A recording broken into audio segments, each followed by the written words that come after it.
I'm Olivia, a custody advisor at Wall Street Prison Consultants. Today I'm going to explain about federal criminal indictments. A federal criminal indictment is a formal accusation that an individual or organization has committed a federal crime. It is a serious legal charge that can result in imprisonment, fines, and other penalties if the defendant is found guilty.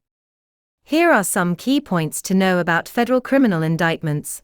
Federal indictments are typically issued by a grand jury, which is a group of citizens who hear evidence presented by prosecutors and decide whether there is enough evidence to support a criminal charge. Grand juries operate in secret and are designed to prevent bias or influence from outside parties. Federal indictments typically involve serious criminal charges, such as drug trafficking, fraud, conspiracy, or white-collar crimes. These charges are often complex and can involve multiple defendants and jurisdictions. Federal indictments are different from state indictments, as they involve alleged violations of federal law, such as the United States Code. Federal crimes can include offenses that occur across state lines, involve federal agencies or officials, or are committed on federal property.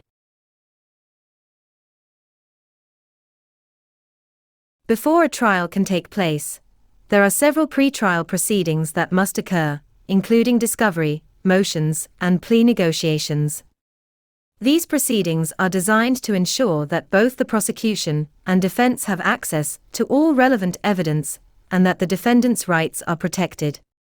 Defendants who are indicted on federal charges are afforded certain constitutional protections, such as the right to a fair trial, the right to remain silent, and the right to legal counsel.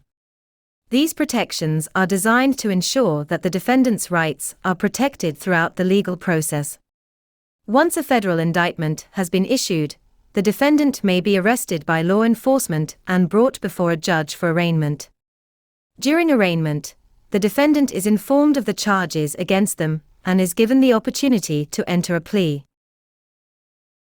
If the defendant does not enter a guilty plea, the case will proceed to trial. During the trial, the prosecution must present evidence to prove beyond a reasonable doubt that the defendant committed the crimes they are accused of. The defendant has the right to a defense and may present evidence and witnesses in their own defense. If the defendant is found guilty, they will be sentenced by the judge. Sentences can involve fines, imprisonment, probation, and other penalties. The severity of the sentence will depend on the nature and severity of the crime, as well as the defendant's criminal history.